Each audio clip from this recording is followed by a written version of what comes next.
Chers frères et sœurs en Christ, aujourd'hui, nous explorerons ensemble le psaume 35, un texte puissant qui a réconforté et inspiré de nombreuses générations. Ce psaume est une véritable source de force spirituelle, nous rappelant la présence constante du Seigneur dans nos vies. Le psaume 35 parle des émotions profondes que nous pouvons tous ressentir à un moment donné. Il décrit les luttes, les injustices et les attaques auxquelles le psalmiste a été confronté, mais il montre également sa confiance en Dieu pour rechercher la justice et la délivrance. Au cours de notre méditation, nous réfléchirons sur ces versets et apprendrons de la foi inébranlable du psalmiste qui a trouvé refuge en Dieu même dans les moments les plus difficiles. Avant de commencer, pensez à vous abonner à notre chaîne et à activer la cloche de notification pour ne manquer aucune de nos réflexions bibliques. Et s'il vous plaît, partagez vos demandes de prière dans les commentaires.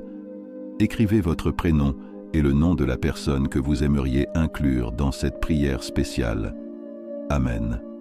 Préparez votre cœur à être touché, encouragé et fortifié, alors que nous découvrons ensemble les richesses spirituelles cachées dans ce psaume spécial. Sans plus attendre, plongeons-nous dans les enseignements intemporels du psaume 35. 1. Combattez, Seigneur, avec ceux qui me combattent. Combattez avec ceux qui me combattent. Ce verset reflète le cri de David vers Dieu au milieu de la persécution à laquelle il a été confronté. Il reconnaît que son combat n'est pas seulement physique, mais aussi spirituel. David, conscient de ses limites humaines, se tourne vers le Seigneur comme son défenseur suprême, lui demandant d'intervenir contre ceux qui luttent injustement contre lui. Frères, faites confiance à Dieu pour mener vos batailles. Ne portez pas seul le fardeau des luttes de la vie. Confiez vos soucis au Seigneur et il sera votre force. 2. Prenez le bouclier et le pavé et résistez à mon aide. Ce verset reflète le cri de David vers Dieu au milieu de la persécution à laquelle il a été confronté. Il reconnaît que son combat n'est pas seulement physique, mais aussi spirituel. David, conscient de ses limites humaines, se tourne vers le Seigneur comme son défenseur suprême, lui demandant d'intervenir contre ceux qui luttent injustement contre lui. Mais très cher, Dieu est toujours prêt à vous défendre. Il est comme un bouclier qui vous protège contre l'adversité.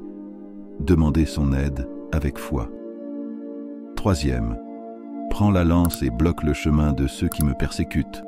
Dis à mon âme, je suis ton salut. David utilise ici une métaphore militaire pour décrire la protection de Dieu.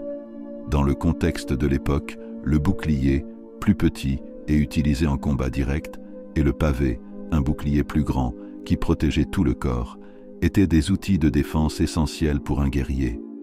En demandant à Dieu de brandir ses boucliers, David appelle à une protection totale, à la fois dans les situations les plus immédiates et contre des attaques plus lointaines et stratégiques.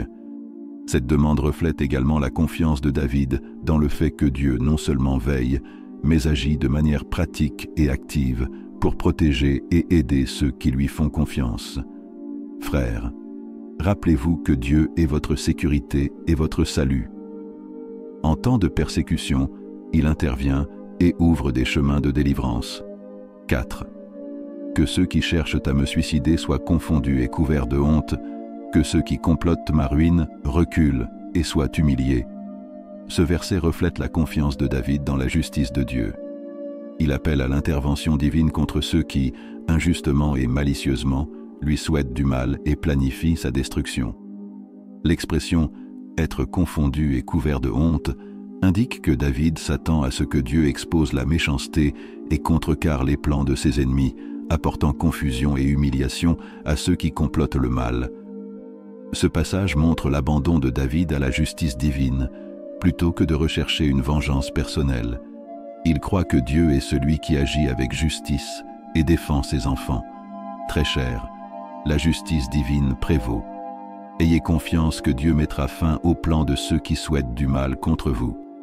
5. Soyez comme la paille devant le vent lorsque l'ange du Seigneur vous disperse. Dans ce verset, David utilise une métaphore puissante. La paille dans le vent. La paille est légère, sans poids ni résistance, facilement emporté par le vent. Ici, David demande que ses ennemis, c'est-à-dire ceux qui se dressent injustement contre lui, soient dépourvus de force et de stabilité face à l'action divine. Il évoque l'ange du Seigneur, symbole de l'intervention directe de Dieu, qui a le pouvoir de disperser et de vaincre toute force adverse.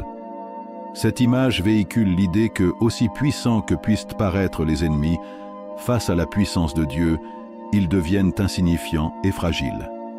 Ma chère, la puissance de Dieu est plus grande que n'importe quel obstacle ou ennemi. Il transforme les adversités en néant face à sa force.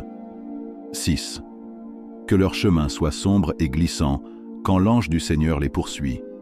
Dans ce verset, David demande que les ennemis qui complotent contre lui affrontent un chemin difficile et semé d'embûches, où leur capacité à avancer est contrecarrée. Il décrit ce chemin comme sombre, plein d'obscurité, sans direction, et glissant, impossible de maintenir l'équilibre. David fait confiance à l'intervention de l'ange du Seigneur, agent divin qui symbolise la puissance et la justice de Dieu pour poursuivre et déstabiliser ses adversaires. Cette image renforce l'idée que Dieu non seulement protège, mais agit aussi directement contre ceux qui font le mal, transformant leur chemin en piège pour eux-mêmes. Frères, Dieu transforme les pièges en protection pour toi. Ayez confiance qu'il prend soin de chaque détail et vous guide en toute sécurité. 7. Car sans raison, ils m'ont tendu des filets cachés, et sans raison, ils m'ont creusé une fosse. David exprime ici la douleur d'affronter des ennemis qui, sans aucune raison ni justification, complotent contre lui. Le réseau caché représente des pièges secrets, quelque chose qui a été soigneusement planifié pour vous nuire. La tombe creusée symbolise les plans de destruction et de ruine préparés par ses adversaires. Dans cette lamentation, David se tourne vers Dieu, reconnaissant qu'il voit toutes choses, même celles qui se font en secret. David est convaincu que Dieu non seulement remarque les injustices, mais qu'il les corrigera en temps voulu. Même lorsque vous êtes lésé, rappelez-vous que Dieu voit tout et rembourse avec justice et soin. 8. Que la ruine vienne sur eux soudainement, qu'ils soient pris au piège dans le filet qu'ils ont préparé, qu'ils tombent dans la fosse qu'ils ont creusée et qu'ils périssent. David exprime ici un cri pour la justice divine. Il demande que ceux qui complotent le mal et tendent des pièges soient pris par leurs propres actions. Le filet qu'ils ont préparé et la fosse qu'ils ont creusée symbolisent les tentatives de ses ennemis de lui faire du mal de manière planifiée et intentionnelle. Ce verset reflète une vérité spirituelle. Ceux qui font le mal récoltent souvent les conséquences de leurs propres actions. David ne demande pas de vengeance personnelle, mais remet la justice entre les mains de Dieu, qui est juste et fidèle. Ne vous inquiétez pas de chercher à vous venger. Dieu est le juste juge, et il récompensera selon les actions de chacun. 9. Alors mon âme exultera dans le Seigneur et se réjouira de son salut. Dans ce verset, David exprime sa gratitude et sa joie anticipée face au salut de Dieu. Il reconnaît que lorsque Dieu intervient et apporte la délivrance, son âme sera non seulement soulagée, mais célébrera avec une joie authentique. C'est un moment de confiance et de louange, reconnaissant que Dieu est la source de votre salut et de votre protection. Le mot « exulter » implique une joie intense, quelque chose qui vient du plus profond de l'âme. Pour David, il ne s'agit pas seulement d'un soulagement de sa situation, mais d'une célébration de sa relation avec Dieu et de sa fidélité. Célébrez la protection et l'amour de Dieu. Il vous donne des raisons de vous réjouir, même dans les moments difficiles. 10. Tous mes os diront, « Qui, Seigneur, est comme toi, qui délivre les affligés de celui qui est plus fort que lui, les pauvres et les nécessiteux de celui qui les exploite. » David exprime ici une louange profonde et totale à Dieu, reconnaissant son caractère unique et sa puissance. L'expression « tous mes os le diront » représente une louange qui vient du plus intime de son existence, une reconnaissance complète que Dieu est le seul capable de sauver les affligés des mains de l'oppresseur. Ce verset montre Dieu comme un défenseur des faibles, un protecteur des pauvres et des nécessiteux, et quelqu'un qui agit contre ceux qui exploitent et oppriment. C'est une célébration du caractère unique et miséricordieux de Dieu. Dieu est unique, puissant et miséricordieux. Il vous fortifie et vous protège, même lorsque vous vous sentez petit. Maintenant, priez avec moi ou écoutez simplement et acceptez, Seigneur Dieu Tout-Puissant. En ce moment, je viens à toi en prière, cherchant ta présence et ta protection. Je sais que sans le Seigneur, je ne suis rien et je ne peux rien faire. Le Seigneur est mon refuge et ma force, et j'ai entièrement confiance en ta justice et en ta sollicitude. Tout comme David, je te crie pour que le Seigneur vienne dans ma vie et me protège des problèmes et des difficultés qui surgissent. Seigneur,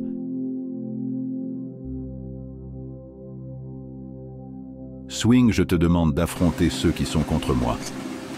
Je n'ai pas la force de mener seul les batailles de la vie, alors je remets tout entre tes mains. Les gens qui veulent me faire du mal, qui provoquent des conflits et tentent de nuire à ma paix et à ma vie, je demande que le Seigneur prenne soin d'eux. Combattez pour moi contre ceux qui s'élèvent contre moi, car je sais que le Seigneur est plus fort que n'importe quel ennemi ou défi. Je n'ai pas besoin de me battre seul, car le Seigneur est ma protection, mon bouclier. Seigneur, lève-toi pour me protéger. Prends le bouclier et le pavé, qui sont les instruments qui me donnent la sécurité. Je sais que le Seigneur est toujours prêt à me défendre. Lorsque l'ennemi tente de se dresser contre moi, le Seigneur est à mes côtés, me gardant et m'empêchant de tomber. Utilise ta lance et bloque le chemin de ceux qui me persécutent, Seigneur. Ne me laisse pas vaincre par les pièges placés sur mon chemin. Je te fais entièrement confiance, car je sais que tu ne m'abandonneras jamais. Ta main de protection est toujours sur moi. Que ceux qui tentent de me suicider soient confus et honteux. Seigneur, tu es juste, et je te confie tous mes soucis et difficultés. Je sais que le Seigneur ne permettra pas aux mauvais plans de prévaloir. Que la destruction vienne sur eux soudainement, qu'ils soient pris dans les pièges qu'ils ont tendus et qu'ils tombent dans la fosse même qu'ils ont creusée. Je n'ai pas besoin de me venger, car toute justice t'appartient, Seigneur. J'espère que le Seigneur contrecarrera les plans du mal et protégera ceux qui ont confiance en toi. Même si des problèmes apparaissent, mon âme trouve de la joie en toi, Seigneur. C'est pourquoi je me réjouirai dans le Seigneur et célébrerai le salut qui vient de toi. Dans les moments difficiles, je louerai ton nom, car je sais que le Seigneur m'a déjà donné la victoire. Peu importe ce à quoi je fais face, tu es ma force, mon roc ferme et mon sauveur. Tu me libères de l'oppresseur et tu me mets en sécurité. Tout mon être dira, « Qui est comme toi, Seigneur ?» Il n'y a personne comme toi. Le Seigneur est unique, le seul qui peut sauver ceux qui sont en détresse, protéger les pauvres et prendre soin de ceux qui sont dans le besoin. Vous êtes le défenseur des faibles et le protecteur de ceux qui souffrent. Qui d'autre peut libérer les affligés de ceux qui sont plus forts que lui? Je sais que rien ne peut m'éloigner de ton amour et de ta protection. En toi, je trouve la sécurité, la paix et la restauration. Je te loue, Seigneur, parce que je sais que ta justice gagne toujours et que ton amour ne faillit jamais. Même lorsque je me sens faible et incapable, je sais que le Seigneur est ma force.